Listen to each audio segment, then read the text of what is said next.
All right, welcome everyone. We're Semblance of Sanity. I'm Caleb. I'm Jacob. And we're here for Vinland Saga, Season 1, Episode 24, the finale. Oh boy. All right. Oh boy. Askeladd is kneeling before Swain. Yeah. And he just gave Thorkel the, hey, please take note of this. It's important to me. Yeah. If my crazy idea doesn't work, I need you to take this take this up in my stead. And at least know why I'm about to do whatever it is that I'm going to do. Because, like, I almost imagine Thorkel just busts out, like, a violin or something and starts playing the Rains of Castamere. Like, yeah. I mean... Oh, boy. This is, I mean, that would be really crazy, but I don't think that would work even in the slightest bit because he's alone. There's literally nothing... Like, he has a Thorkel. Absolutely crazy. They have their weapons. Thorkel's got a table right in front of him. Like, Swain is on one end of the room. Right. Everyone else is on the other end. Right. There's and Thorfinn is not here. So if they get captured or taken away or something like that, Thorfinn's still out there. Yeah, that's oh true. Boy.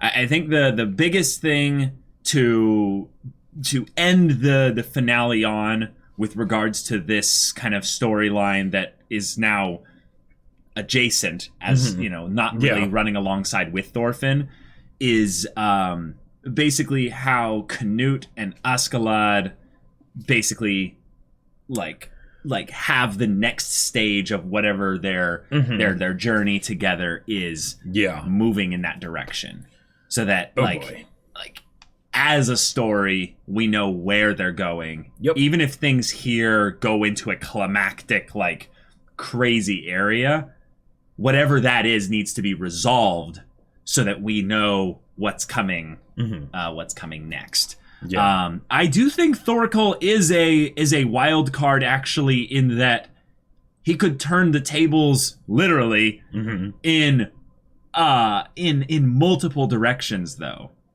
Because here's my thought, is that if Askeladd just goes and just, like, grabs Swain and puts a knife to his throat, basically. Yeah.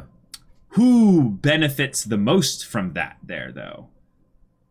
Like Canute would need to spin it so that he would get something from it. Sure. Because immediately what would happen is people would assume that would be part of Canute's plan. Sure. So it would actually be kind of bad for Canute, I think, if that happened. Maybe, but unless Thorkel basically, like, joins in with the whole thing there and basically goes, like, don't even think about it. Like, sure, you saw me chug like 57 barrels of beer. Right. Yeah. Like, I could break you with my 3 fingers on this hand. Right. Like, I would almost like it to be like this close to blood. And then it's Swain and Askeladd talking. As Thorkel Talking's done. Like, everybody move, you know? I want to see death. I want to see death, too. I want to see carnage. I have particular hopes once York was mentioned in the story. Yeah. I want to see... Here's what I want to see. Thorfinn is currently en route to a life of peace. Yes, right? He has made the decision. He's potentially and everything. Going to change everything about his story. Right. Which means that he doesn't really belong in this story at this point. Unless something changes. Maybe. Unless something changes. Now, granted, it's called Vinland Saga, not Thorfinn Saga, so, there are things they could do. Thorfinn is the main character, But Thorfinn is the main character. Thorfinn is the main character. Yeah. Also, we started this season with Thorkel and Thors going on a crazy rampage. I think it would only be fitting to end the season with Thorkel and Thorfinn going on a crazy rampage. That would be really cool. That would be awesome. I will just say that there is one person who has to be okay when all this is said and done. Which is Thorfinn. Well, I would say Thorfinn could be, like, nearly dead. Sure. But I would say it's kind of obvious he has to be okay. But Canute? I would say I think Canute is kind of more obvious that he has to be okay. But it's actually Thorkel. Actually, believe that Thorkel, like, no matter how things go here, he is going to make it out of this okay. My literal, thing I am panicking, because I'm not sure about, is where faction-wise he will end up at. Interesting. At the end of all this. Gotcha. So, that almost seems like a history thing, but yeah. Anyway, y'all, this is the finale, season 1 of Vinland Saga. It's been amazing, and let's just jump right into it. Okay. Oh, big episode. Okay. No room for an OP. Oh, sure. Going back into Askeladd's head.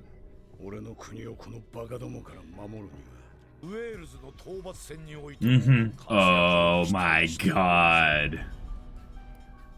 Oh my god. Just say like, go F yourself. Oh, good conversation.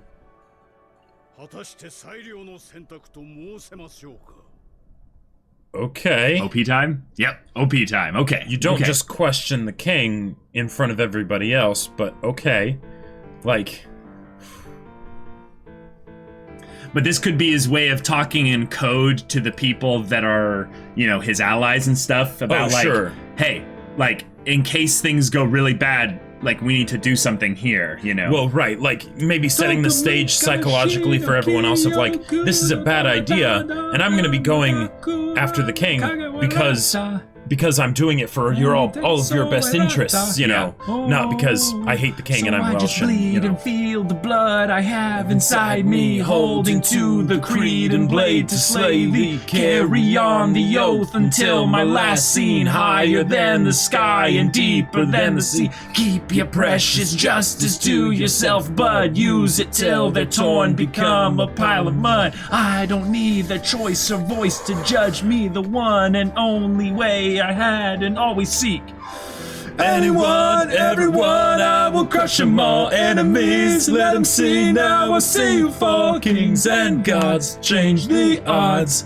I'm the one who makes my final call. Kizumo, Kakumo, Kodoka Saimo, Yigiri, Subushi, Tara Aragu. Keep your crown, I'll take you down. I'm the one who makes my final call. Alright, here we go. Here we go.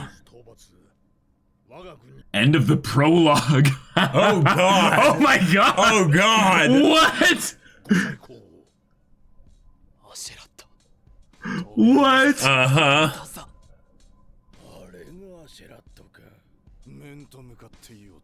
Yeah. 我々は10年にわたりイングランド軍と戦ってまいりました。今は国土も人も存亡の回復に努めるべきかと。もう一つはウェールズの地の険しさとそれゆえの貧しさでござる。ウェールズ攻略は割に合いません。確かに。よう言うてくれた。Okay. Oh my god! Yes, a conversation! It's happening! Oh! さようのことがご懸念であるならば私めを使者にお使わしください。 Oh. ウェールズの者どもを解き伏せてご Okay. And they will, you know, swear fealty to you. 向かって三度の礼を尽くせと申す。 Oh. そなたの言うウサギを相手に三度なればこそ And they'll be your allies forever. That was actually pretty good, and he got like half the nobles, it seems, like on his side with that. Oh. Oh, shoot. Yeah. He's getting close, though. Uh-huh. Askeladd has his hand on his sword. Mm-hmm. Still. Yep. Oh.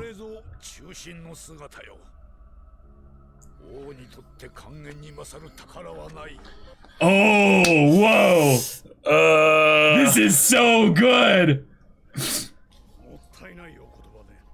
Yeah, they're like, what is going on here?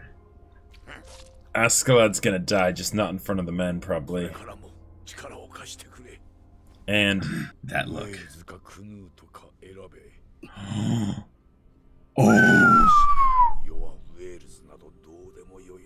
Oh, man! Wow! Holy crap! Oh, man! only they are hearing this. Mm-hmm. Whoa! Oh my god. Jesus, Swain! Oh! Oh! Oh, you did not! Oh my god. Cutting away right at that line? Why? Oh, yeah, from back in the beginning! Yeah, yeah. He actually is doing it! Oh, yeah, so they can't leave just yet. Right.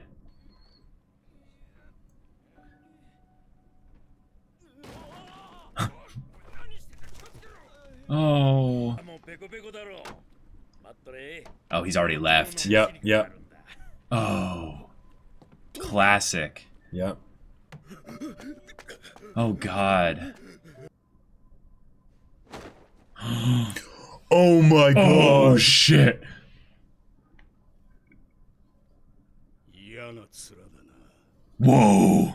Whoa, whoa, whoa. 面の上に Oh my god. God, here we go. This is it. This is it.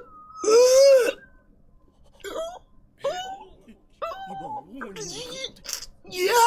そなた今なんと君も遠いのかこの Are you deaf too? What? バイクが光も乗っけてんじ Yep. Wow. What? Wow. ゃけど王は俺の Oh my god, Askeladd. He's looking at Canute. Oh. 剣を収めよさればこの比例は許そう Yeah, yeah, good. 許す Yeah, yeah, sure you will. に乗るなパンツクめが剣を収めよアシェラットそりゃあだ名だ我が母より授かりし Yes! Did she name him Artorias? ウキウスアルト His middle name, Lucius Artorius Castus. このブリタニアの血を Wow! What? Wow! His father. ブルトナ Yep! There it is! Oh man! Oh! Oh, let's go! Wow! Oh boy! Yep. Beautiful. スカッとしたぜ What makes you think you're gonna survive now, though? Like, this is. I mean, the king is dead. Who's giving orders now? Floki? 何をしたっておる出会え出会え者どもこやつは大殺しの大罪人だ Oh! Yeah. Wow! Wow! Oh man! Yep. Oh Yeah. boy! Jesus. Oh my god. Askeladd versus the world. Basically. Thorfinn's just gonna see this from the outside.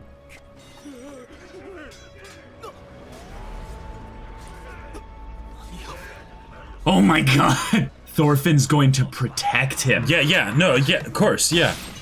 Jeez! Oh!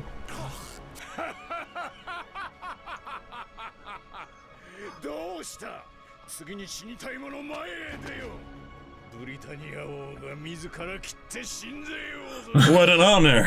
Oh. 死え Oh my god.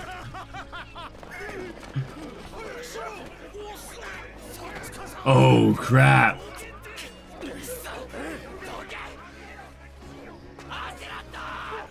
Hold it in, Thorko. どうでもいいよもうよ血迷いやがって Yeah. 俺は獲物を横取りされ Yeah.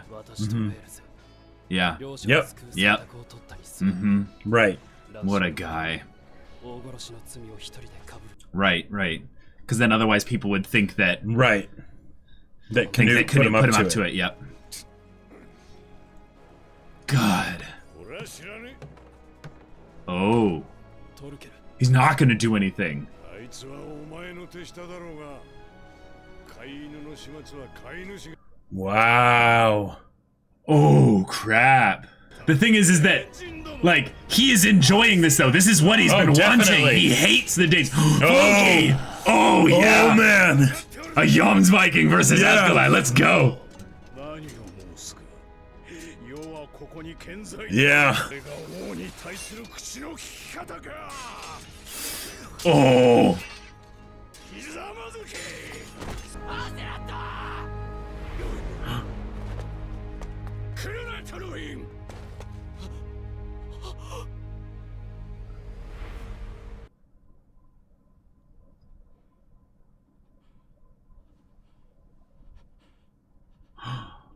Yeah.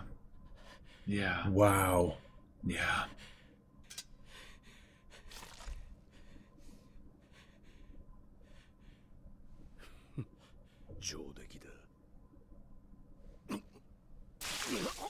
Oh.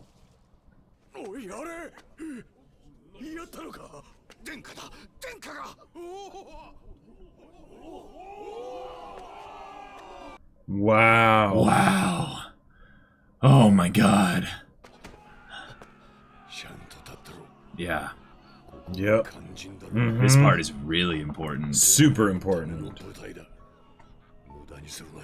Yep.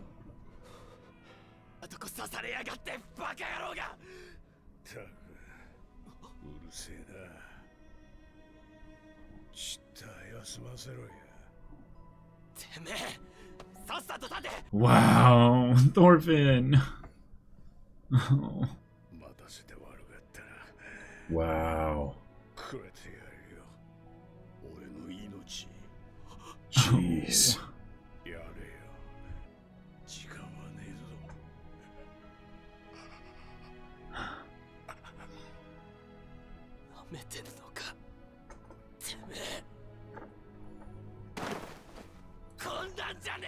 Yeah. Oh, that voice acting. Yeah, it sounds like from the first OP.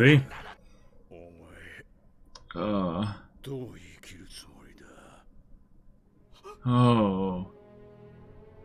Oh, like Wow. with Thor's Yep, and, yep. and when he's riddled with arrows. Oh, yeah. man.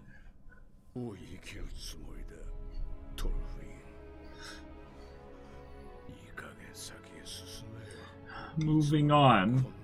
Yeah. Yeah.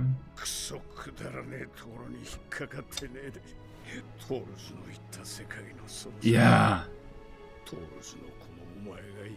Oh, beautiful. Yeah. Wow.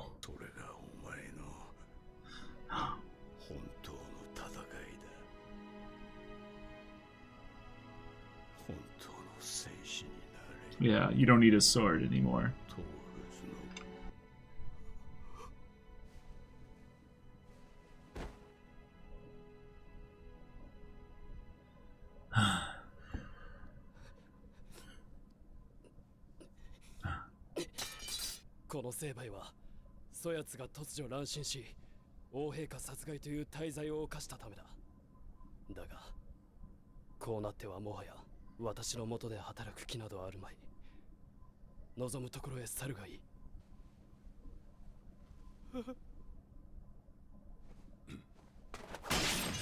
Whoa! Whoa! Oh!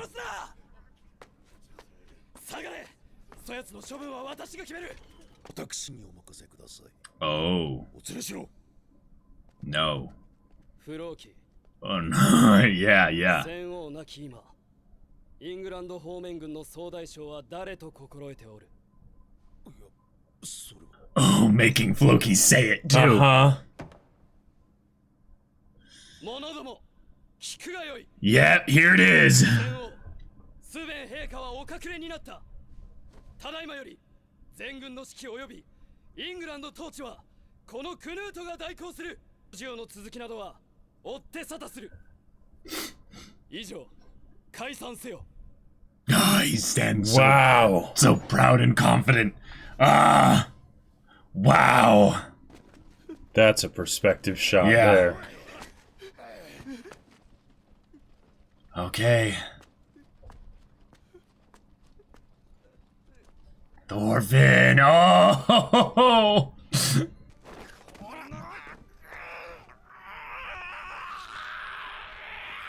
Oh, he's a feral animal at this point. He's just... Yes, let it go. Oh. That's the last... Oh, yeah. Yeah. Oh, brilliant. Oh, Showing the recap of his journey and the reflection of the blade. Yeah. Oh! Oh, man. Oh! Your journey is over here. That is you don't amazing. Need, that is you such don't a need good vengeance. choice. You can... Wow. That is art. That is beautiful. Oh, yeah. Oh! Is this imminently for turning?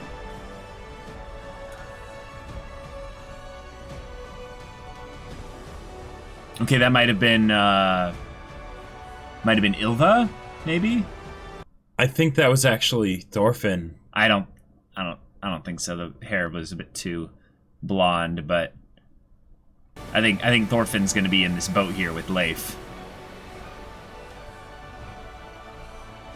Yeah, there he is. There he is right there. Yeah.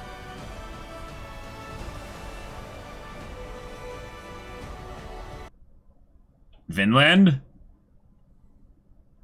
They're on their way? Yeah, but who is that person? New character, probably? Guess.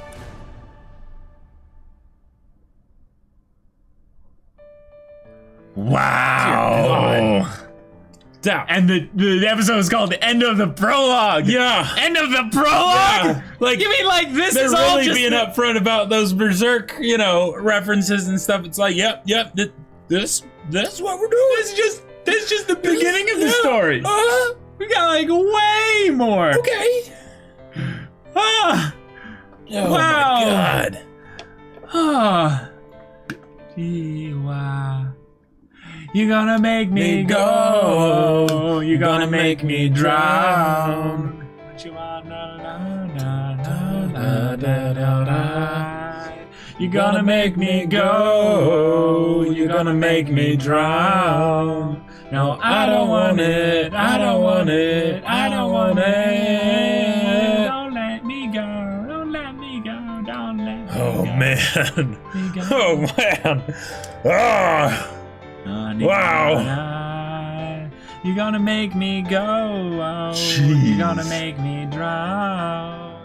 No, I don't want it. I don't want it. Oh boy.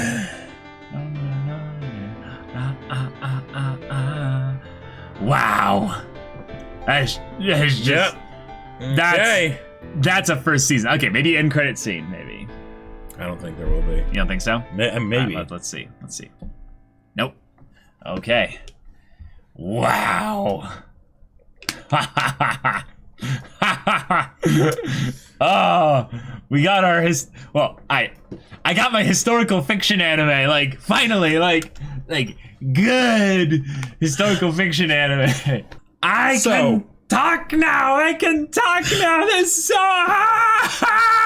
So, this is kind of what I figured was gonna happen, but the details, there's some details in here details that I man. had no idea. Like, oh my god. So Lucius Artorius Castus. So Yep. his father's name, I believe they said, like, I swear on the name of my father, Artorius. Or I swear my ancestor Artorius. Yeah. So his Right. middle name was Artorius because he is descended from the bloodline of the great Roman general Artorius. Right. And by therefore he is the only one connected to the old bloodline of the King of England. That's why he sees all the Danes and all the Vikings, all the Nords, everyone here as basically like rampaging savages stomping on his sacred lands. And that level of ownership, that level of kind of personal responsibility he feels for his land, England, not just Wales. Not just Wales. Wales is his homeland, but as for like his land. Oh man. I love the idea that he channels the character of believing that he is the king as an act. Yes, it's an act. But it's also integral to his character, an element of truth to it. Exactly. The best lies have a kernel of truth. And so he was just letting that truth be shown in a very specific context in order to get what he wanted. And he got what he wanted. Oh boy. Canute is king. Yeah. No. Canute is a contested king with Harold, his brother, back in Denmark. He's a king now. Which king's gonna win? Right. You know, Battle of the Kings. Battle of the Kings. Yeah, Clash of Kings. We have this. It's happening. So, okay. All things considered, this went quite well. It also makes sense that this is because we talked about the idea of Askeladd killing Swain, and then the thing is, okay, how would he do it? Will be the fallout, right? And I think we mentioned specifically that he could make a big point of saying that he was Welsh and how dare this king, you know, all that stuff. So that way, it would seem like something that Canute wasn't a part of, and then Canute would have to basically decry what Askeladd did. So do you want to know how it happened in history? Sure. This is not what. I figure not. This is they took a little bit of dramatic liberties because I believe Askeladd is a completely not a real character in history. Right, and you don't really know too much about what happened around these times. Sure. So I believe what either ended up happening is people believe either that Swain was poisoned, or he literally just fell sick and died during the he died basically in York as a part of basically just being old and unwell due to the conquest. The conquest was something that was done in the eve of his years. So the strain of it, what have you. Canute basically then steps in and seizes the opportunity to basically wrest England specifically away from them, and then creates basically this conflict of now you have the Danes and their allies and all that, and then you have Canute with his England and army. Because there's this body of water that separates them, it now really does feel like two different nations rather than a civil war within a nation. Yeah. Also, I did know that Thorkel was going to be alive throughout all this, because Thorkel is known to be a he exists in history outside of just this point. Yes, he is a legendary warrior, and he is known to be a side attaché to Canute specifically, I'm not going to say anything more, but I mean you already said earlier they're him and Canute do some things, so and as far as people to know that they're going to survive at least to some degree, it makes sense for Thorkel because he's Thorkel. The plot armor is that he's 9'7" and there you go, right? But this is so good because they're saying this is just the prologue. Let's be real. We kind of figured that this was kind of the prologue, anyways, because it's the story. Well, because I didn't. Oh, okay. If anything, my thought. I guess I figured because it's like a super old manga, No. Okay. It's Vinland Saga, so it's a saga, Well, I knew that there would be time skips. But I didn't think that this would necessarily be the prologue because I didn't think they'd be so overt. I still know what happens in history a little bit, after things like this. So I'm you can't just. I mean, you can time skip over a lot, but how much are you going to time skip? Right, this story was about it was about Thorfinn, but it was also about the formation of a new king, right? Yeah. And now that they've set up, you don't set up this person that's, now they're king, and then end the story, right? That's all okay, if we spent this much time getting to the point where they're king, that means we're going to be spending even more time than this with all the stuff they do while they're king. Right. Which means, we've gone through 10 to 20% of the story or something like that. Yeah, I mean, I'm guessing if it was 2 to 3 chapters per episode, maybe 2.5, then you've got, essentially a year and a half's worth of manga. And I heard that there was a lot of anime only stuff in this first season. They the thing with Ylva. They just had a lot of stuff in the beginning because apparently the way the manga starts is it's It starts like with the them carrying the boats or whatever for like that, something that one like fight. that. Yeah, exactly. But oh boy, now what I want to do, I want to actually go through the ending bits in detail because some of it seems like it's going through because time skip. Okay, cool, awesome. But then it also is like showing the characters of like where are they now? And oh god, that whole thing with the dagger falling. The dagger falling, that was so beautiful. So beautiful. That was one of the most beautiful bits of imagery I have ever seen. Yeah, that's you can't do that in a manga format. Well, I don't know. Maybe probably not. You can't do that. You could do basically one thing where it falls and maybe the light changes or what have you. You could have that where you capture this moment and it's all about his face and maybe like that, but you wouldn't have the recap bit in the middle. It's just wasteful, I would say. For maybe if there were like it wouldn't be quite as many, and there'd be like maybe 3 or 4 shots of it falling with like different like 2 or 3 scenes. Key moments. Right. Sure, like maybe the boy Thorfinn only in the bit. Right, and then and sort of just like the highlight sort of. But oh my god, that was powerful. Beautiful. That we then see I would say two figures on a snow-capped mountainous area. Yep. But the thing I think that's rather telling about this is that's not Leif up there. Right. That if anything, because this is a perspective thing, it might look like he's the same size. This could be Canute for all we know. You know what I thought? But I think it's entirely new characters. You know what I thought for a second? Is that was Thorkel. Yeah, that's what I'm saying. Skipped enough, so he has gray hair. And Canute. Sure. But I think this person here is either no one we know or it's Ilva, the daughter. Yeah, it could be. But either way, I think the main point of this is that whoever is doing this, whoever these people are, they are alone. Yep. We see there's like this cool like 3D stuff the whole with the mountains and everything like going that. over the mountains, that reminded me of like 2 towers, like Lord of the Rings. I don't know and if we stuff saw at the a very boat beginning. or anything, so no. If anything, it feels a little bit like if they wanted to have it be Thorfinn, then we're doing some serious time skip stuff, which it might take some time. But I think what they'll do here is it'll be about Vinland.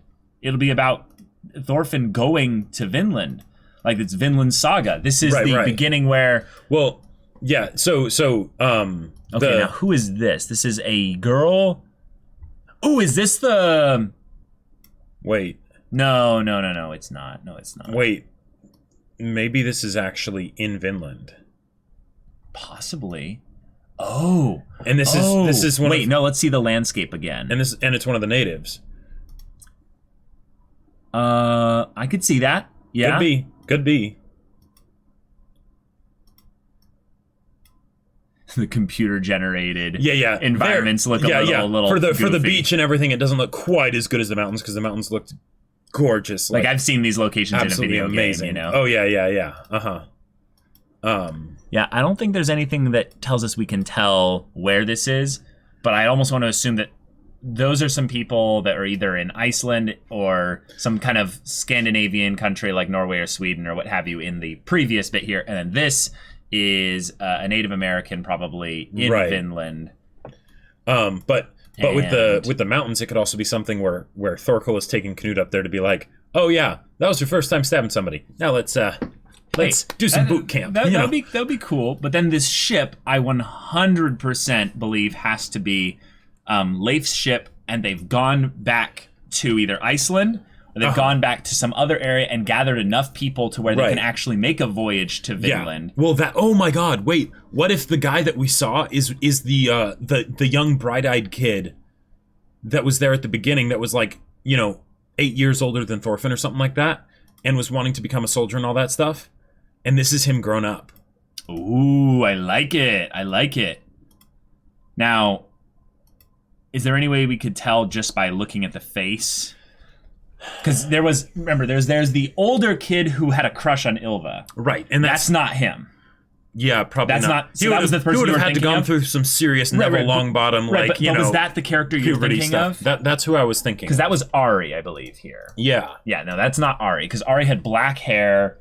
Okay. Well, because different build entirely. Because what this makes me think is that this is Thorfinn and Leif, and they've gone already back home, and now they're bringing everyone to Vinland. I don't think they would bring everyone though. I feel like they would go on an expedition of sorts, and yeah, maybe not everyone all at once, because it would take multiple trips and things like that and whatnot, and they'd want to set up like an established little colony to make it ready for everybody. But yeah, it's possible this is another historical figure, so it's more of a thing of where we're not supposed to know who they are in terms of like connection to Thorfinn. We're supposed to know who they are in connection to history.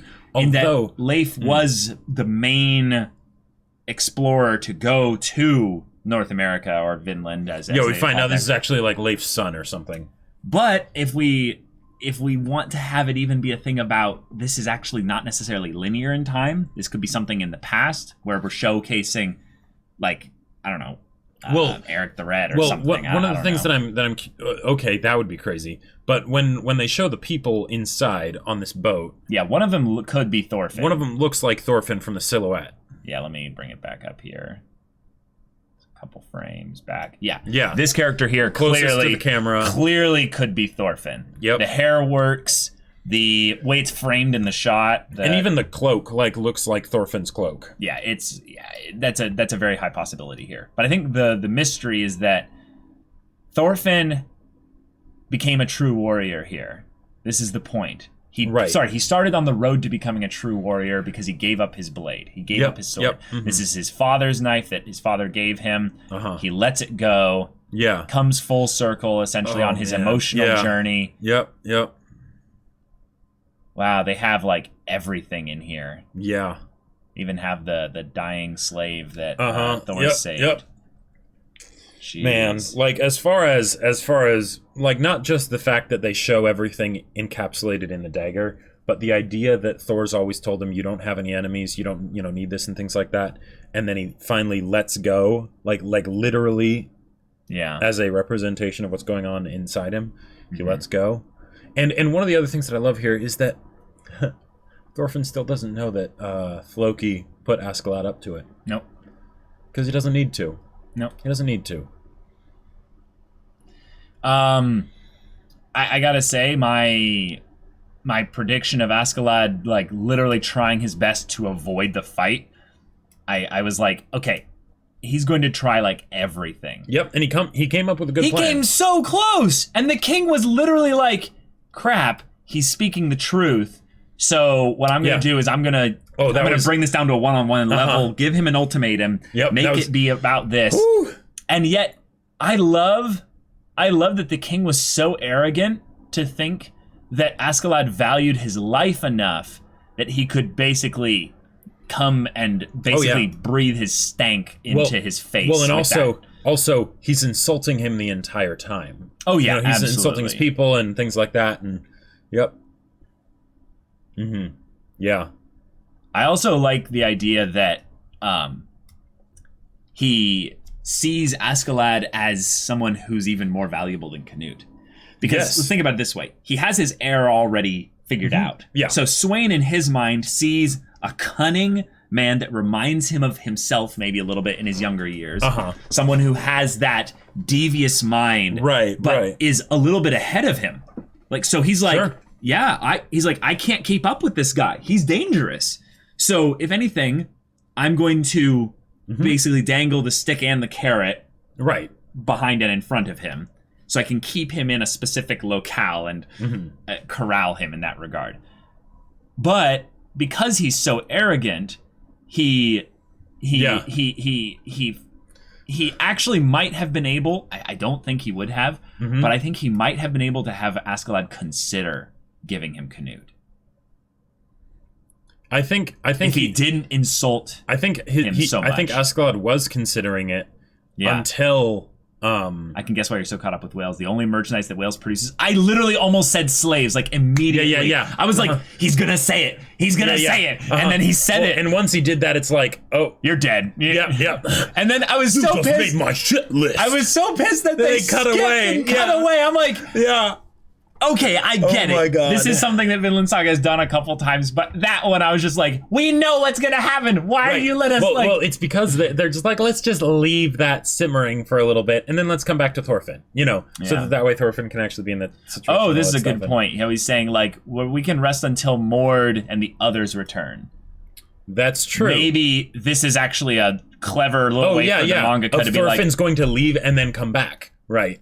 Well, right. But this person, Mord, might be the person on the ship, and they're cleverly introducing the name of a character before we've seen the character. Especially given that if they do a time skip, depending on how long the time skip is, Leif might not be in a position where he's actually young enough to travel. I'm sorry. He might be young enough to travel. to like keep traveling like he used to. Especially given the life expectancy back then. Like, I mean, but there are still lots of people that ended up living quite a while. And that's the other thing. We don't know actually how old Leif is. Oh, totally. I will tell you that he's a lot younger at this point in history than you think he is. Oh, yeah, he's not 60 or anything like that, right? No, he's like high 30s or something right now. Like, yeah, right. It's, Ned Stark, right. But the idea of, it, and depending on what kind of time skip they want to do of, a year, 10 years, whatever, who knows? Probably not 10 years. That'd probably be a bit much. But, oh boy. Are you Dev too, old man?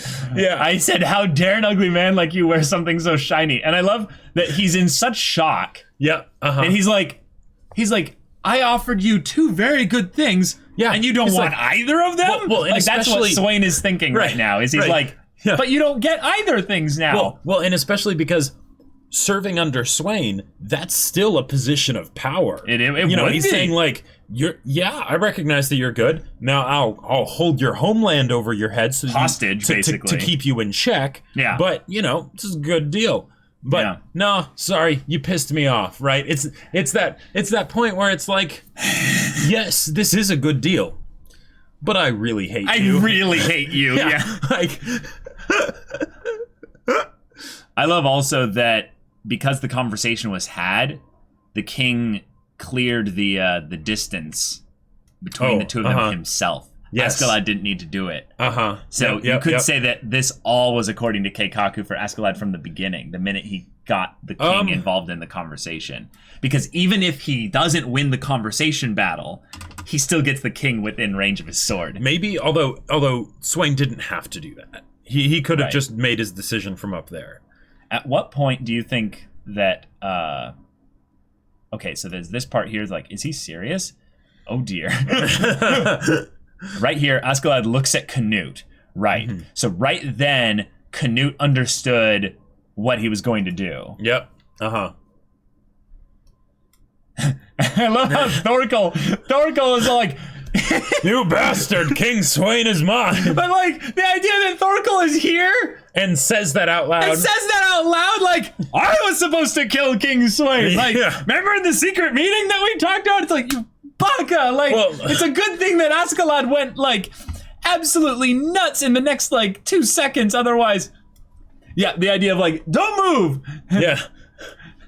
So, like Canute, if the people had enough time to think about what Thorkel was saying. Well, I mean, Thorkel was also, like, working against them, then working for them. Like, he was doing all kinds of things. So it's like, he's a wild card for sure. Yeah. I love the name drop. Yeah, my name is Maximus Decimus Meridius. This is the anime version of My Name is Maximus Decimus Meridius. Yep. And yet, Lucius Artorius Castus. Like, that is a Roman name. Oh yeah, that is all Roman there. Yep. That's like, about as Roman as it gets. And what's beautifully sad about England and the story of England over the 1,000 years that really like from the fall of the Roman Empire until even the late into the Middle Ages, is that England becomes like constantly in a state of warfare and civil war and all kinds of craziness, so much that the people that actually, first came to England became so buried under the blood and just chaos that people like Askeladd, in less of an extreme way, probably still kind of hold. Well, no, we see it still actually to this day. The division amongst what's known as, the United Kingdom, or... Oh, sure, I'm sorry, I am an American with my limited, political, geographical, historical, cultural knowledge. Yeah, but in my D&D group, I have someone who is Welsh, someone who is Irish, and someone who is British. And they're all very particular about being... They totally have fun together and everything. Right. But they also totally shit on each other's country. This division is a thing that, still exists to this day because, in my opinion... Because there was 1,000 years at least of just constant infighting craziness, like the island of England, like the main island, not Ireland, but like the main island with Scotland and everything else hasn't really been united for much time at all. Like it's a very new thing, and just the fact that the Celts, the original. Inhabitants of England, and all that, they were, nearly wiped out by the Romans until, Artorias came and struck an alliance, a form of peace with them. We have Hadrian's Wall and all that. And I totally know what that is. Yes. Well, I think you kind of. I think I actually kind of do, yeah, because of movies. It's in some ways a little bit of something I think that George R. R. Martin used as an inspiration for the geography of the Great Wall, being the idea that they're the wildlings up north, and then the because Hadrian's Wall, if I believe, I don't think it was coast to coast, but it was pretty much the equivalent of coast to coast, separating the south from the north. Gotcha. And just seeing this guy here who has all this history tied into his name. But it means more to him, not just because of the name, but because of the dream that his mother passed on, the idea of a prophecy of someone coming and saving England. Yeah. And then he basically gives up not only that prophecy, but he has to somewhat pass on the idea of England being something that could be saved, and gives it to Canute. And and just saying, look at the way it is now, you know that even if, someone does unite it at some point or does anything crazy or what have you, division, strife, old blood feuds, all this kind of stuff, the human nature just continues to tear it apart. So it's just crazy to think about, how one guy can essentially rage against the idea of his land, his people being butchered over the greed and ambition of savage barbarians who just want to pillage and, get a leg up on the other savage barbarians running around, I don't know. It's sad. It's sad. One of the things that I find very interesting here, as just a thought, right? I don't doubt at all that Askeladd is connected by blood to Artorias, right? However, imagine for a second, if you're a slave, you have a kid, and you want more than anything for this kid to have a better life than you do. I know where you're going with this. This is good. And there's a legend of Artorias, and you decide to tell them, because how would anyone know? Yeah. You give them the name Artorias. Yeah. And you say, you are the blood of... Yeah, keep it the middle name so no one freaks out. Keep it the middle name so no one freaks out, and stuff like that. But you're the descendant of the legend, the one that's supposed to return. Right. And by doing that, from birth, you're basically telling them to dream.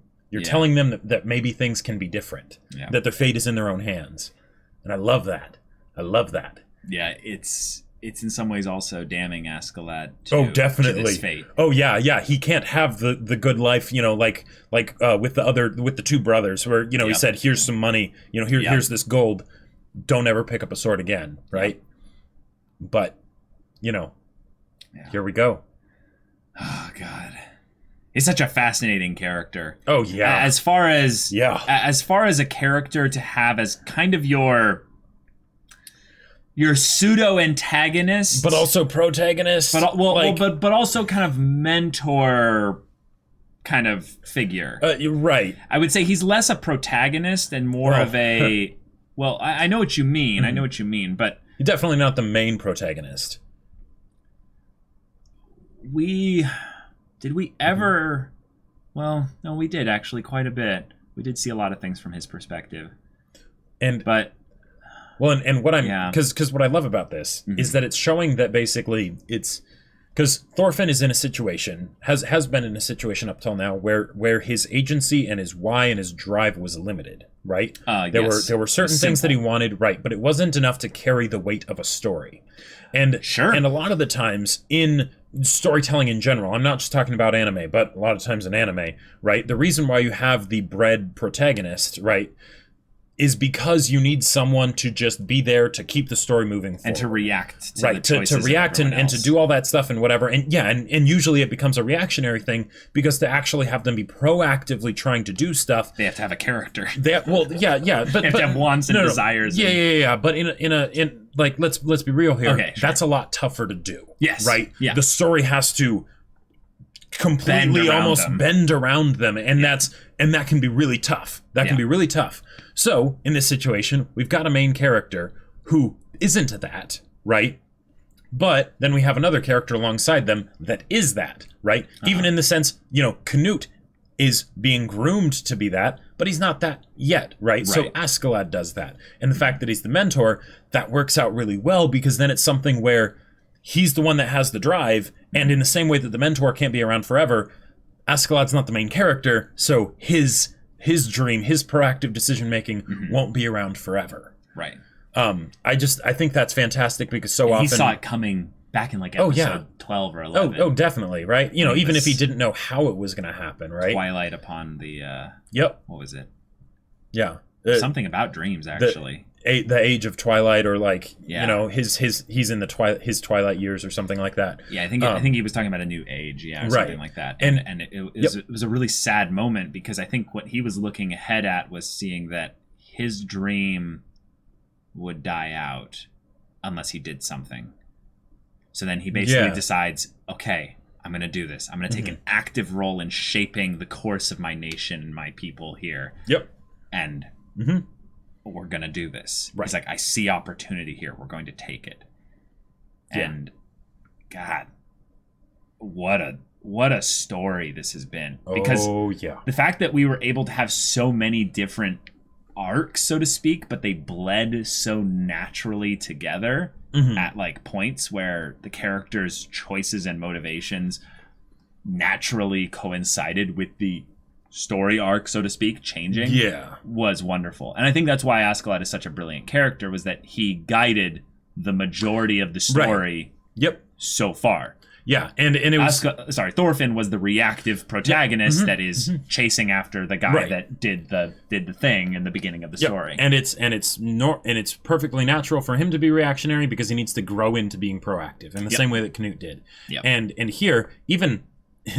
one of the things that I love about this so much is that they were able to have it start with being kind of the roving band of misfits, right? They started out with the Mufasa death and everything, great. Then they transitioned into roving band of misfits, great. Askeladd doesn't have any crazy big plans at this point that we know of, and because there isn't a specific way that they can be achieved, it's kind of just bit by bit try and scrape as much together as possible, get wealth and things like that, right? Until Canute comes along, and then suddenly the roving band of misfits is, all right, now we're going on a journey, right? We got a goal, and there you go.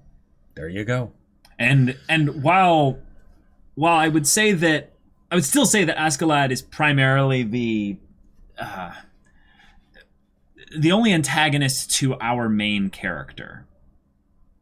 If Thorfinn is the main character, the only person he's really has as an antagonist isn't Swain. He could not give a flying whatever about Swain. It's Askeladd.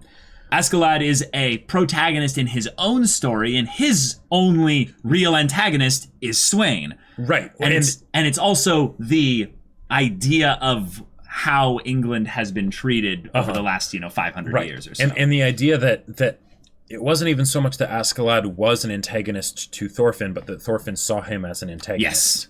Right? Yes. Because of course he does, right? He killed his dad. Mm-hmm. And yet we see all these times where Askeladd takes care of Thorfinn, teaches him things and whatnot.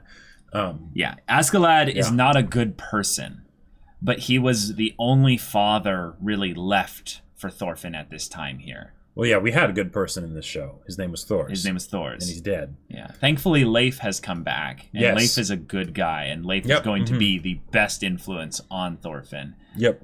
At the very least, to give him an opportunity to restart his life. Right. Now, while it has a possibility of going into the more adult years of Thorfinn if they time skip a decent amount, Leif might not be around at that point. I think Leif lives for like either 15 or 20 years after this point here. Okay. But I'm not 100% sure. Well, and either way, what they can do is they can have Thorfinn basically find that peace, and then from there set out and decide what he's really going to do. And start the new saga of his life. Right, start the new saga of his life. That way it's not something where it's reactionary, it's proactive. And he has a foundation to push off of and fall back on. I see it as almost a thing of him going on like a spiritual journey of self-discovery through Vinland. He comes back with tales of Vinland to his family. And like things have changed. Things are so different. And it's him basically being like, okay, I need to choose whether or not I'm going to step into chaos again. Maybe, yeah. Because I already found a place away from chaos. Right. And then when he comes back, it's a question of, okay, what are the really important things in this person? Because he's he'll be at the very least on the road to being reborn, or he will already be reborn, depending on how much they time skip, if any. But I think they will somewhat. One of the other things that has to be mentioned is the way they did the shot, and I know we mentioned it in the reaction, but when Askeladd finally dies, and it's in the spotlight, just like when Thor's died, like we knew that's what it was, that's what it was going to be when Askeladd finally died, right? Yeah. But the fact that they it was perfect. It was perfect because how do you plan to live your life, Thorfinn? Oh yeah, and with that question and everything, because oh boy, because I forget, did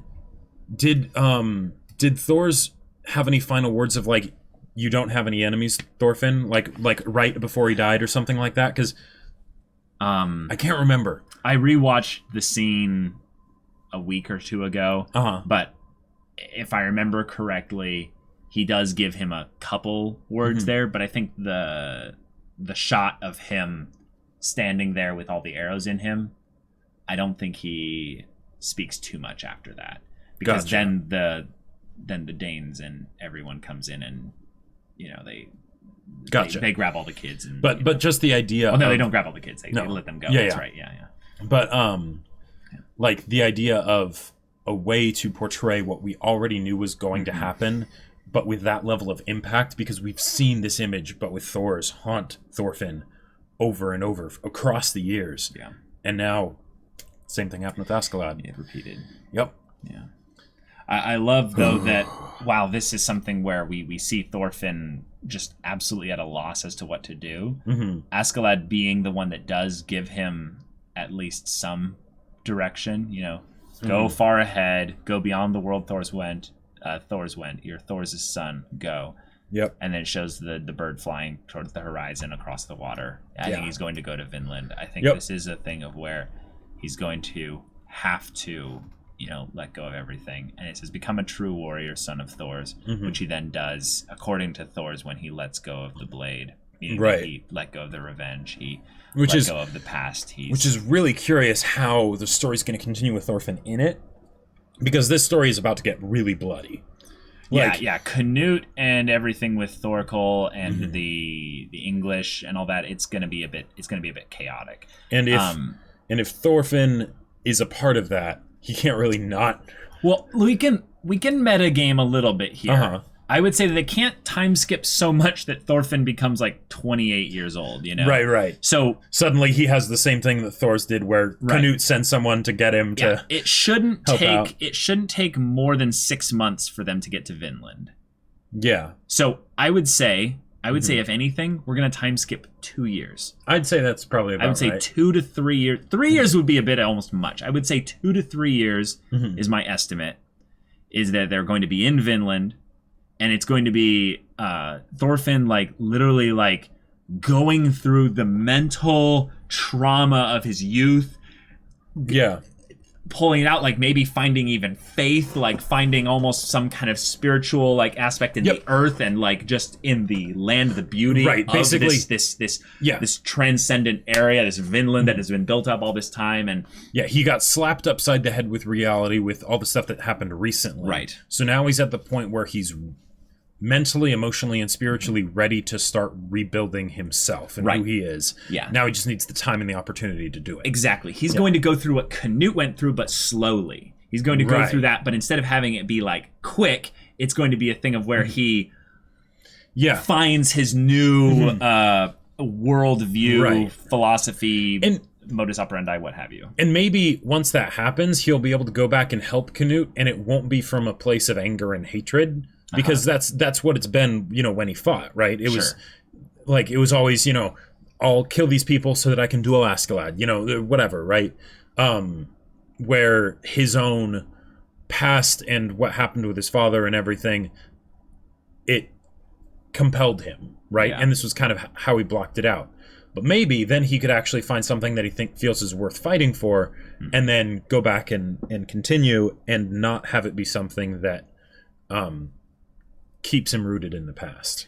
I gotta say, just the rage of Askeladd being let out here is so perfect, because we know where this is coming from within his character. Oh, yeah. And there are so many stories where I think they could have had this kind of a moment happen, but it would have been truly fake, and I wouldn't have felt anything about it. Right. I wouldn't have. Even if I was emotionally attached to the character, because this emotion coming from him and that is channeled into his battle, his battle readiness is real, it makes him actually a terror on, in this setup here. And then when Floki comes up to him and has this moment of like, you, what have you done? And then the way Askeladd almost like You killed the laughs king. at him like,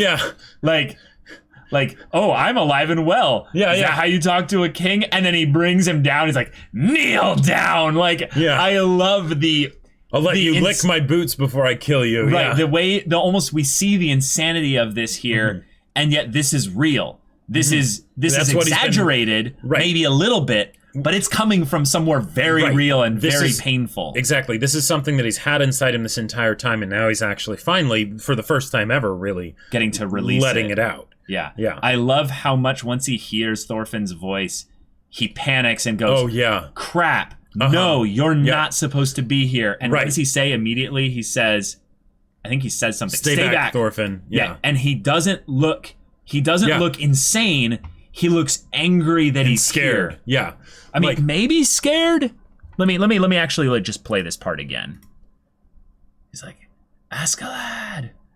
And then he has, I think that might have been the fear there for a second. And then almost immediately he's like angrily like, stay back. Like, and just the shock on that there. And maybe that shock was actually him seeing Canute stab Askeladd.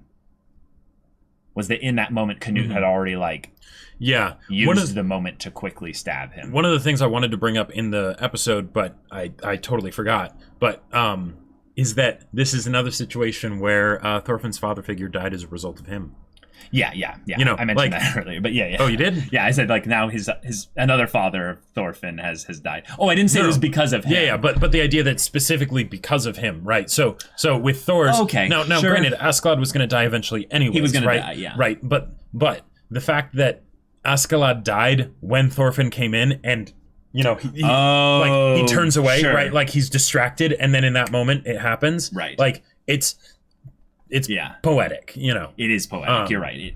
It's as Lucas would say, it rhymes. It works. You're right. Begging him to live so that he can kill him later. This is I'm not even saying this in a comedy way, because I actually kind of almost found this sad even in this comedy movie. But if you remember in Hot Rod, Yep. No, totally get it. Yeah. it's like, I'm gonna get you better so that I can beat the crap out of you. Yeah, beat you. I'm gonna get you a heart so I can beat you to death. Yep. Yeah. Just seeing this here in a dramatic, built-up, character-driven anime Yep. with actual real stakes involved here, and seeing the the edgy teen that's freaking out because his one purpose for living is dying right in front of him. Yep. And seeing him beg, and having the voice actor just kill it with these screams and these sounds of just anguish and pain. It again takes us back to the first half with the opening and everything, because because originally it's like, okay, yeah, that's him grieving his father, right? Yes. Now it's him grieving his father. Yeah. Oh boy.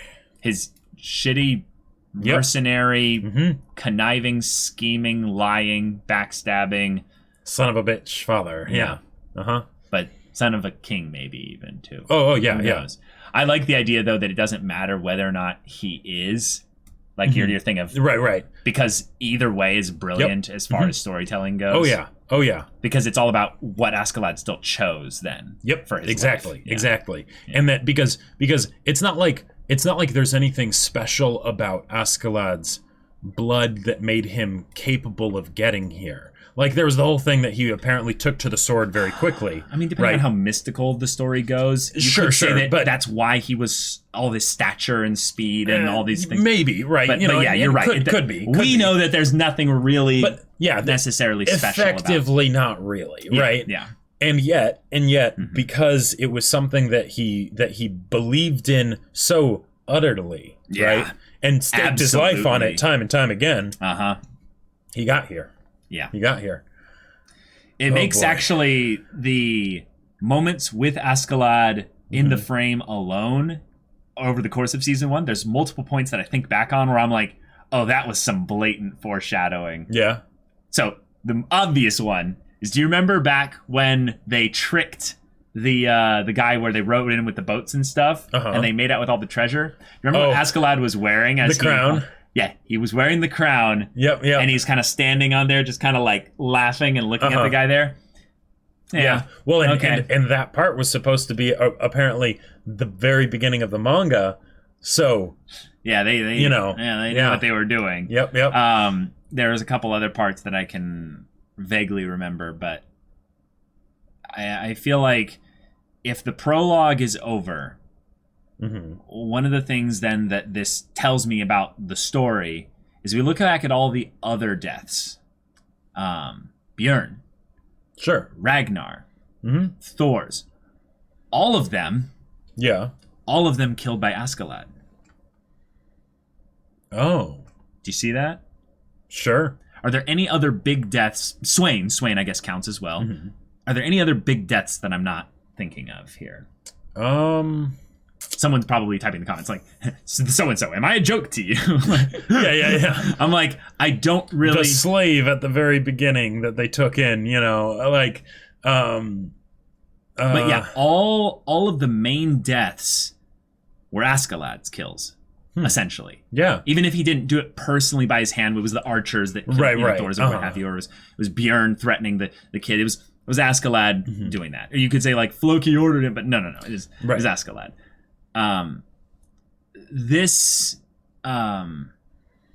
This man lived a life essentially by the sword. So he died by the sword and what have you. And then when we look at the prologue as being the end of a portion of the saga of Vinland Saga, he had to die in some ways by the end of this here. Yep. And Thor's beginning the story basically with his death, and it kind of kickstarting a lot of the beginning of the saga, if you will.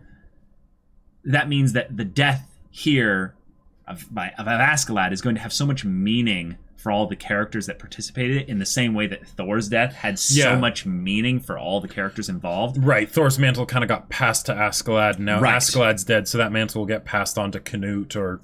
Well, yeah, Canute. Canute was the one who killed him, yeah, so... Yeah. Yeah. So there's a theme in this show, the manga or what have you, regarding death and the legacy it leaves. Sure. There's something beautifully sad about when characters must die. Yeah. In order that for sort of for Greek tragedy kind of thing. Yeah, there's something really tragic and mythic about it. And I have to conclude that it's just the writing. It's just the beauty of the character writing. When Ragnar died, I was just like, right.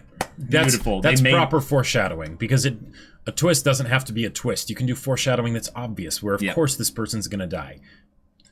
As long as you build it up so that it has enough meaning behind it that when it happens, it still hits super hard. It still hits, you know? Yep. So I feel like if there's anything I can applaud this show for, like, and I just know, I am absolutely certain it's doing it ridiculously well, is anytime a character dies, it's so important, not just for the people that kill them, but for the people surrounding that death that had any connection to them. And you feel it ripple out amongst the characters that were involved. Yep. And there's so many other times where you see a character die and you're like, oh, that's harsh. And you can tell it's literally the writer sometimes just shaking a bag and they're like, who's dying?